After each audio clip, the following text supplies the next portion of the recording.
Olá, agora a gente vai estar apresentando um trabalho sobre o DebScan, da disciplina de Computação Aplicada em Engenharia de Produção 2. E esse trabalho é apresentado por mim, Camila, e pelo meu colega, o Kelmer. Fazendo uma introdução a algoritmos de agrupamento, a qual a nossa técnica faz parte, né? A análise de agrupamento, ou clustering, é o nome dado para um grupo de técnicas computacionais cujo propósito é separar objetos em grupos, que vai ser baseado nas características que esses objetos vão possuir. A ideia básica é colocar em um mesmo grupo objetos que sejam similares de acordo com algum critério pré-determinado. Esse critério ele se baseia normalmente em uma função de dissimilaridade. Essa função, que vai ser apresentada um pouco mais à frente, ela recebe dois objetos e retorna a distância entre eles. Os grupos determinados por uma métrica de qualidade, eles devem apresentar uma alta homogeneidade interna ou uma alta separação. Isso quer dizer que o conjunto deve ser mutuamente similar e, de preferência, muito diferente dos outros elementos dos outros conjuntos, ou seja, eles serem similares entre si e diferentes dos demais. Os objetos eles também são denominados exemplos, tuplos ou registros. E cada objeto representa uma entrada de dado que pode ser constituída por um vetor de atributos, que são campos numéricos ou categóricos. Aí, para a gente explicar um pouquinho sobre esses dados numéricos e categóricos, aqui a gente tem alguns exemplos para entender o que seria isso. Os exemplos de dados numéricos: idade, temperatura, salário, né, que são dados inteiro e real, e alguns exemplos de dados categóricos, que são bases de DNA, patente militar, se a pessoa está doente ou não, que aí vai usar o valor booleano, né, que vai poder assumir valor de verdadeiro ou falso. Essa análise de agrupamento é uma ferramenta extremamente útil para análise de dados em muitas situações diferentes. É uma técnica que pode ser usada para reduzir a dimensão de um conjunto de dados e, assim, reduzir uma ampla gama de objetos à informação do centro do seu conjunto. Ou seja, se a gente for parar para pensar e tem 5 milhões de dados diferentes e a gente agrupar isso em 5 conjuntos, a análise e a tomada de decisão ela vai ser muito mais rápida e muito mais fácil. Se a gente tem em vista que o clustering, né, ela é uma técnica de aprendizado não supervisionado, aí quando é supervisionado o processo denominado classificação, que tem outras técnicas envolvidas, ele também pode servir para extrair características escondidas dos dados e a partir disso desenvolver hipóteses a respeito da natureza desses dados. Infelizmente, o problema de agrupamento ele apresenta uma complexidade de ordem exponencial. Isso quer dizer que os métodos de força bruta, como enumerar todos os possíveis grupos e escolher a melhor configuração, elas não são viáveis. Aí trazendo aqui um exemplo para a gente entender esse grau de complexidade. Se a gente quiser separar 100 elementos em 5 grupos, existem 5 elevado a 100 e aproximadamente 10 elevado a 70 possíveis agrupamentos. Né? Mesmo em um computador que possa testar 10 elevado a 9 configurações diferentes por segundo, seriam necessários mais de 10 elevado a 53 anos para a gente conseguir terminar essa tarefa. E isso é cerca de 40 ordens de grandeza maior do que a idade da Terra. E, obviamente, a gente precisa, então, buscar uma heurística diferente para conseguir resolver esse tipo de problema. Falando um pouco sobre as medidas de similaridades, que foi citado um pouco atrás, né? Que o interesse da clusterização ela é formar grupos. E esses grupos, os elementos, eles têm que ser os mais similares entre si em relação aos elementos dos outros grupos. Para tal, é necessário a gente quantificar, então, essa similaridade entre os objetos. Para os algoritmos de clusterização poder efetuar a tarefa, é necessário que eles utilizem uma estrutura de dados capazes de armazenar os objetos e eles serem processados, ou as informações entre estes. Aí entendendo um pouco como é que funciona essa questão de quantificar, né, esses dados. Os algoritmos de clusterização, eles trabalham com dados armazenados na memória principal e vão usar uma das seguintes estruturas de dados no seu processamento. A matriz de dados, né, onde a gente tem aqui representada a matriz, onde as linhas representam cada um dos objetos que vão ser clusterizados e as colunas são as características de cada objeto. E aí a gente considerou N objetos com cada qual com seus P atributos, e a gente fez a matriz N por P, né, como a gente pode observar. Nisso tem a matriz de dissimilaridade, que cada elemento da matriz, ela representa a distância entre pares de objetos. Aqui a gente considera N objetos a serem clusterizados, e a gente tem uma matriz quadrada, que é essa como apareceu aí. Com o D e J, né, ele vai representar a distância ou dissimilaridade entre os objetos I e o objeto J. Algumas conclusões que a gente consegue chegar observando este método. Que as medidas de dissimilaridade são números positivos, até porque estamos trabalhando com distâncias, e eles exprimem essa distância entre os objetos. Quanto menor o valor dj, ou seja, quanto menor a distância, mais semelhante os objetos são, de acordo com um critério, então eles ficarão no mesmo cluster. Quanto maior essa distância, menos similares serão esses objetos, e, em consequência, eles vão estar em grupos distintos por este mesmo critério. Quando um algoritmo que trabalha com matrizes de dissimilaridade recebe uma matriz de dados, ele primeiro vai transformar ela em uma matriz de dissimilaridade antes de iniciar as etapas de clusterização. Para a gente clusterizar os objetos de acordo com sua similaridade, a gente deve definir uma medida de quão próximo dois objetos estão ou quão bem seus valores vão se comparar. Uma pequena distância entre os objetos deve indicar uma alta similaridade. Assim, uma medida de distância pode ser usada para quantificar a similaridade, que era o que a gente estava querendo. Como a gente está falando de distância, de uma função de distância, é importante a gente deixar aqui definido que ela deve obedecer algumas propriedades, como a da positividade, a da simetria reflexiva e da desigualdade triangular. Agora, a gente já vai entrar no Debscan, né? Que é o agrupamento espacial baseado em densidade de aplicações com ruído, que vem aí da sigla em inglês, né? Ou Debscan, que é um algoritmo de agrupamento de dados que foi proposto por esses cientistas em 1996.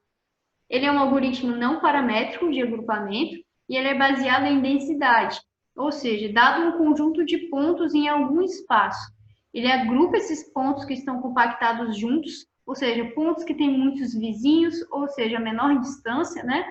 Pontos com a menor distância entre eles, marcando, assim como outliers, os pontos que estão isolados dessas regiões, né? Eles estão em baixa densidade, ou seja, os vizinhos mais próximos, na verdade, estão muito longe. Uma informação importante é que em 2014, o algoritmo recebeu o prêmio de teste de tempo, que é um prêmio dado a algoritmos que recebem atenção substancial na teoria e na prática, na conferência Líder de Mineração de Dados. Isso que esse algoritmo, né, ele é recente, é de 1996, quando comparado com estruturas aí maiores, ele já tem premiações. O Debscan é um dos algoritmos de agrupamento mais comuns e também mais citados na literatura científica. A ideia-chave desse método é que para cada ponto de um cluster, a vizinhança para um dado raio contém no mínimo um certo número de pontos, ou seja, a densidade da vizinhança tem que exceder um limiar. Para entender o método, a gente precisa conhecer algumas definições específicas e elas vão ser listadas aqui agora.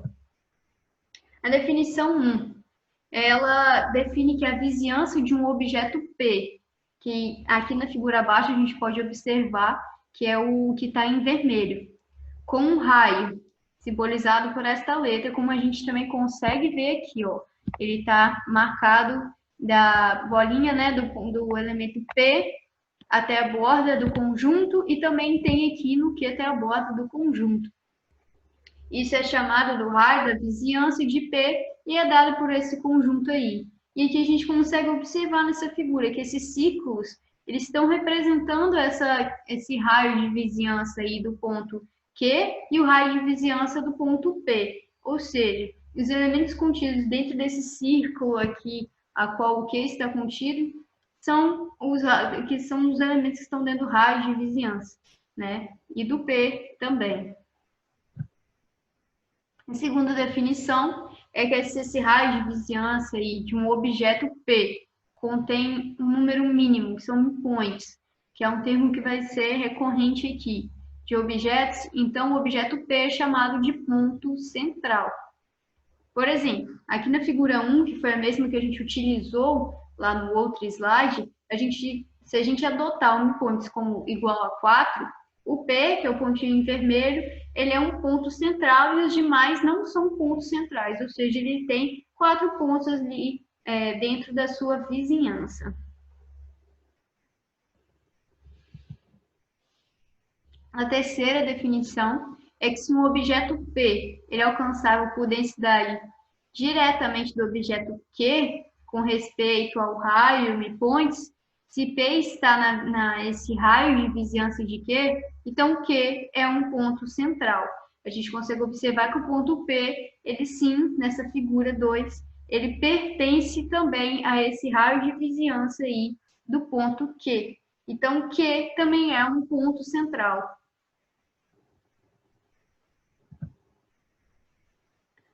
A quarta definição é se um objeto P ele é alcançável por densidade do objeto Q, como a gente consegue estar observando aí o alcance direto, né, do método, nessa figura 3, com respeito ao raio e o midpoints em um conjunto D, existe uma cadeia de objetos P1, P2, P3 até Pn, tais que P1 é igual a Q e Pn é igual a P. E Pi mais 1 é alcançável por densidade diretamente de Pi, com respeito ao raio e midpoints, para ir aí variando entre 1 e N, Pi em D.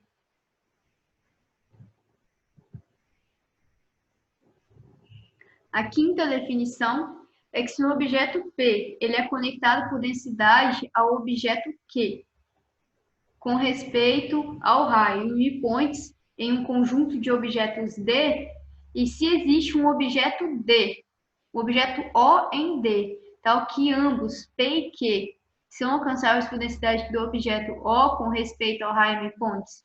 Então, como a gente consegue observar aí nessa figura, ele está representando isso.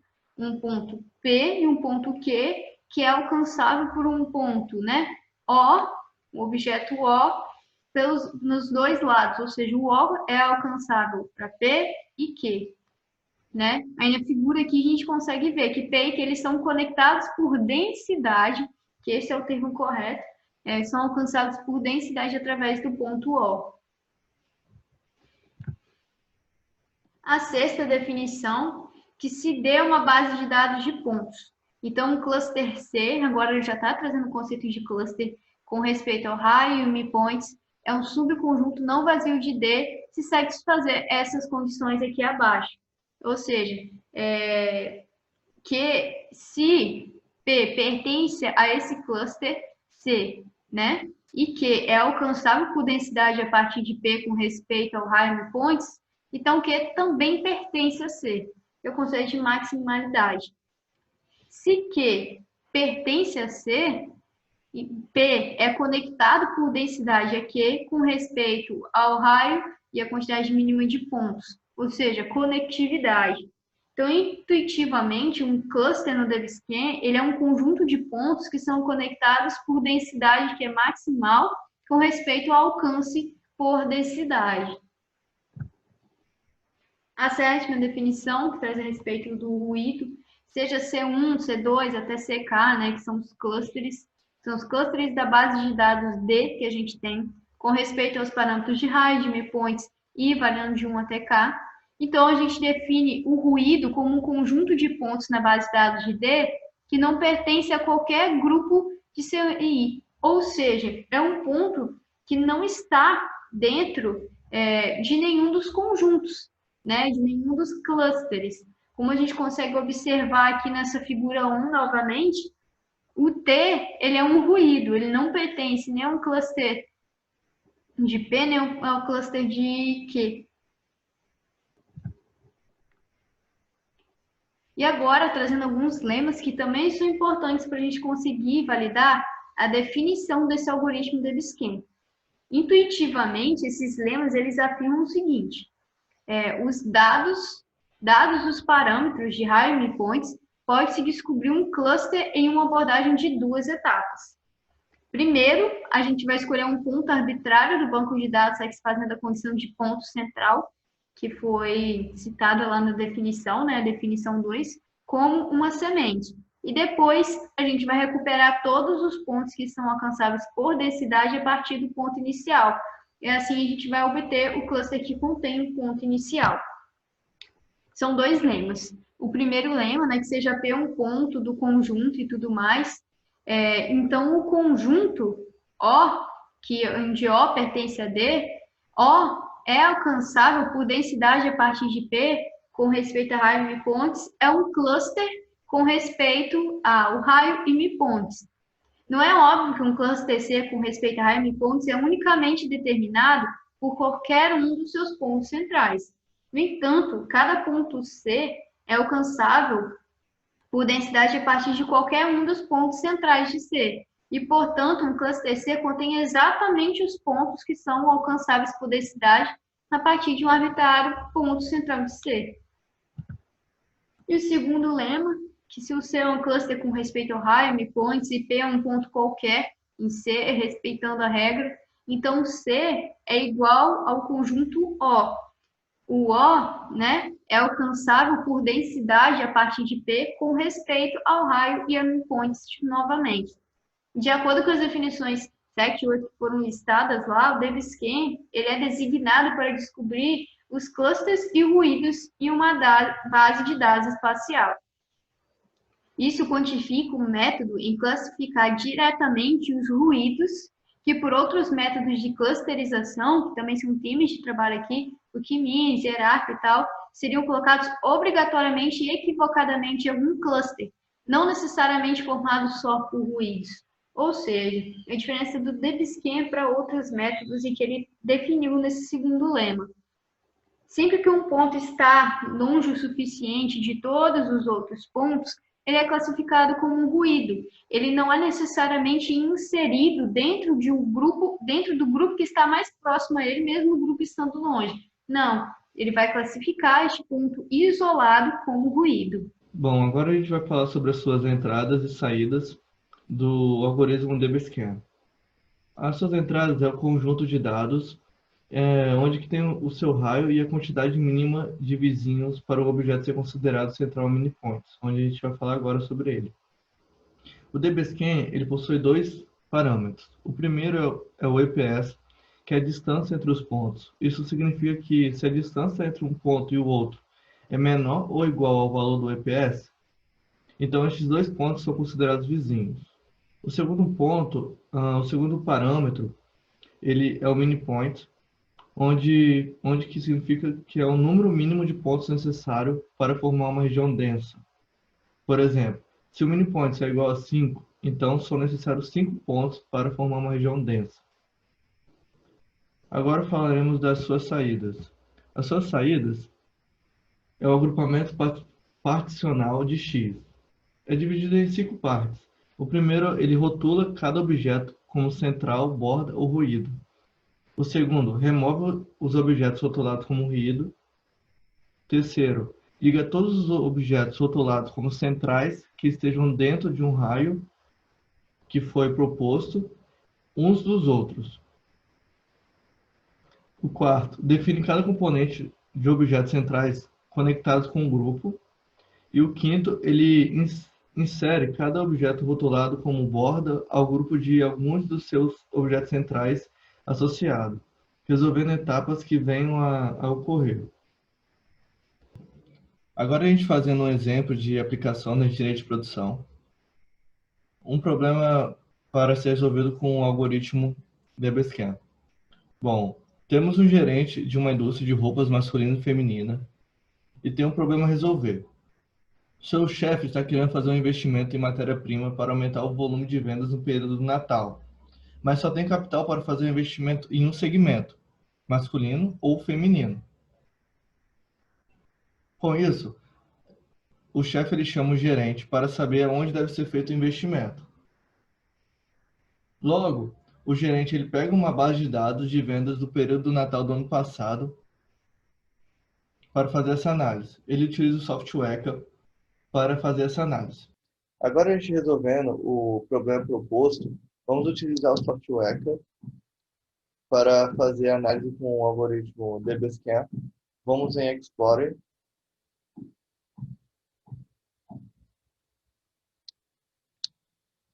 Abrindo o Explorer, vamos agora selecionar o conjunto de dados, que é as vendas feitas no período do Natal. Então vamos em Open File.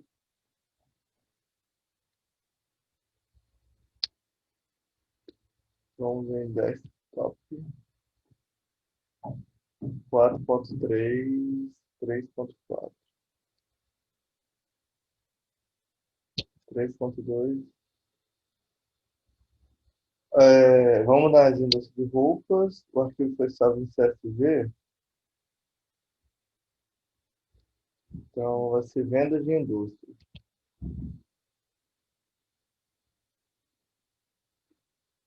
Rodou. A gente aqui já pode ver algumas informações sobre o conjunto de dados, que tem 200 instâncias, 5 atributos. Aqui a gente pode ver algumas informações, vamos edit. Algumas informações sobre o conjunto de dados, onde male é masculino e família é o feminino. Então, como a gente vai utilizar o algoritmo DBSCAN, que é o de agrupamento, então a gente vai utilizar, vamos aqui em clusters, vamos utilizar o algoritmo DBSCAN, porque o DBSCAN, né, ele centralmente, todos os métodos de agrupamento, eles usam a mesma abordagem. Ou seja, primeiro calculamos semelhanças e depois usamos para agrupar os dados em grupos de lotes. Aqui, focaremos no método de agrupamento espacial de aplicativos com ruídos, que é o DBSCAN, que é baseado na sua identidade. O algoritmo DBSCAN, como foi mencionado anteriormente, é o Density Based Space Cluster of Application in Node. Ele busca por grupos definidos como regiões com alta densidade de objetos, separados por regiões de baixa densidade. Uma das principais vantagens desse algoritmo é que ele advém de fato de não ser necessário informar previamente o número desejado de grupos, que é o número de clusters. Os seus parâmetros, né, que tem que ser decidido para análise, que é as partes mais importantes para fazer essa análise, quando é a definição do EPS, que é o epsilon, e o minipoint. Como eu tinha mencionado anteriormente, o EPS é a distância entre os pontos. Isso significa que se a distância entre um ponto e outro é menor ou igual ao valor do EPS, então esses dois pontos são considerados vizinhos, que a gente colocou 0,9 de distância. E o mini point, ele é o número mínimo de pontos necessário para formar uma região densa. Então, como assim, né? Por exemplo, se o mini point aqui é 6, então são necessários 6 pontos para formar uma região densa. A gente vai utilizar esses dois parâmetros. Vamos clicar em OK. A gente seleciona os dados, vamos agora apertar Start para fazer a análise.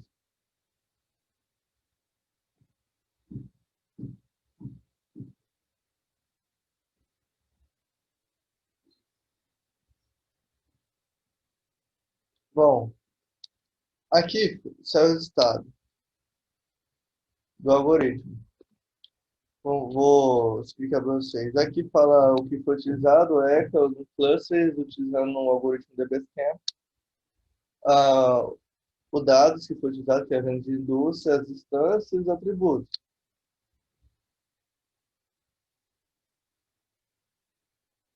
E logo abaixo fala aqui o número de instâncias, o número de atributos, o epsilon que a gente acabou de mostrar, que é 0,9, que é a distância entre os pontos.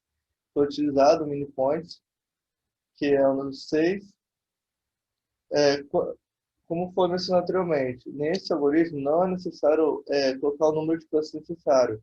Ele já coloca o número que vai ser necessário para fazer a análise. Aqui foram 2 clusters.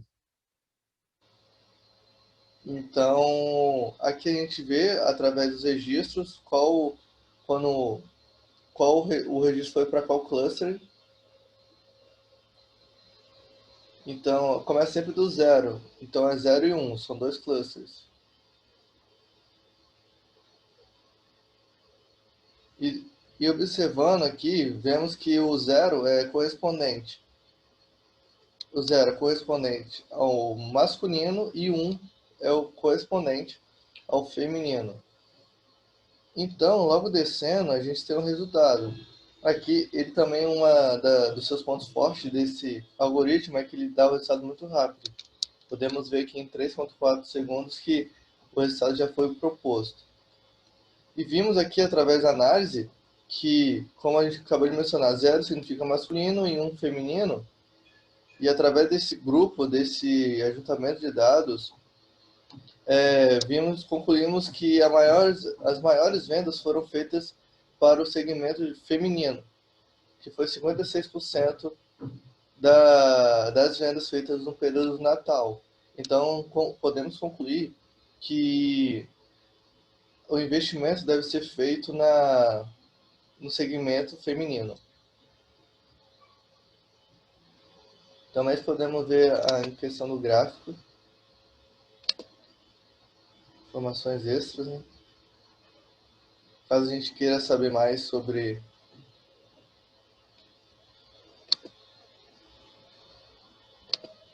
a gente pode dar um zoom melhor.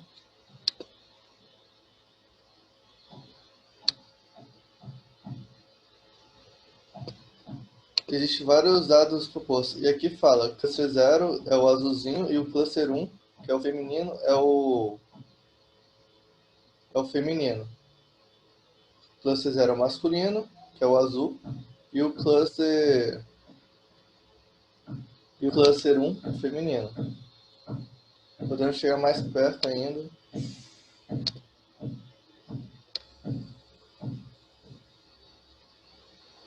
Às vezes existem muitos dados sobrepostos, que a gente, só através do jeito a gente consegue observar. Cada x desse é um registro. E quando a gente clica em cima do x, aparece informações sobre esse registro. Aqui fala já que é cluster 1, que é o vermelhinho. Então, para concluir, chegamos a esse resultado que o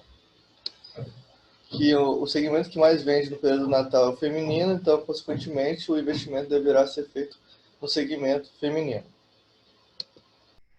Agora que a gente viu o resultado no software através do algoritmo DBSCAN, podemos concluir que, através da análise, a gente viu que o investimento deverá ser feito no segmento feminino. Logo, o problema é resolvido e, consequentemente, a satisfação do chefe. Agora que a gente viu uma aplicação do algoritmo DBSCAN no âmbito da engenharia de produção, através da utilização do software, vamos concluir nossos estudos e, com isso, a gente pode concluir que o DBSCAN, o algoritmo DBSCAN, ele é um grupamento espacial de aplicativo com ruído baseado em densidade. É um algoritmo de agrupamento de dados proposto. Também podemos falar que esse algoritmo tem uma das principais vantagens desse algoritmo, que advém do fato de não ser necessário informar previamente o número desejado de grupos. O DBSCAN também ele requer apenas 2 parâmetros e é, em grande parte, insensível à ordenação dos pontos no banco de dados. Com isso, acaba maximizando o trabalho do analista de dados, ajudando, melhorando o seu ambiente de trabalho, dando mais eficiência e eficácia. E, como a gente acabou de ver, pode ser utilizado no ambiente da engenharia de produção, podendo trazer grandes benefícios para o analista. A gente acabou de ver um exemplo aplicando para resolver um problema de engenharia de produção. Como pode ajudar, como pode auxiliar numa tomada de decisão esse algoritmo que é o DBSCAN. Com isso, a gente finaliza nosso estudo. Agradecemos todas as pessoas que estão vendo esse vídeo e espero que vocês tenham entendido. E caso você queira saber das nossas referências, estão logo abaixo nas descrições. E muito obrigado.